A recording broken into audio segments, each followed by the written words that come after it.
Comme chaque année depuis 15 ans, les métiers de l'artisanat étaient mis à l'honneur à Tour et Taxis à l'occasion du Salon artisanal de Bruxelles. Qu'ils soient bijoutiers ou ébénistes, qu'ils travaillent le cuir ou le métal, tous ces véritables artistes manuels avaient l'occasion de montrer toute l'étendue de leur savoir-faire du 11 au 13 novembre. Et malgré la crise économique qui touche durement le secteur, le salon a une nouvelle fois été une réussite. On a mis au sur pied, une communication assez importante qui je crois est assez visible à Bruxelles et dans les environs de Bruxelles. Et puis on a aussi nos fidèles. Donc il y a des familles entières qui chaque année viennent à Artisanat parce qu'ils ont envie de retrouver les artisans qu'ils aiment et aussi d'en découvrir d'autres. Parmi les exposants, certains se sont vus décerner un prix. C'est le cas de Frédéric Commans qui a eu la bonne idée de mêler ses connaissances de stylisme à l'élaboration de bijoux. Une véritable réussite qui lui a valu d'être sacré en tant que meilleur artisan 2011.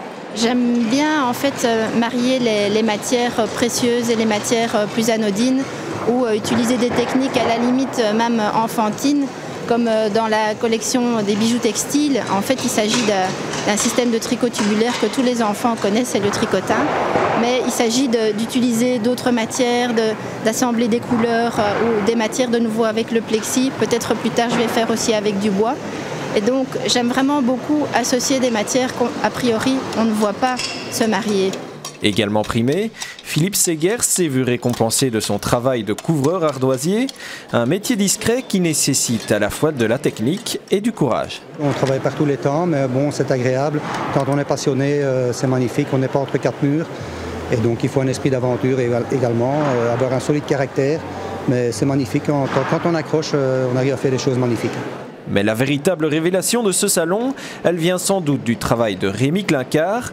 Cet apprenti ébéniste est l'auteur de cette superbe table ronde, un travail fait d'inspiration et d'une constante évolution qui aura duré près d'1 an.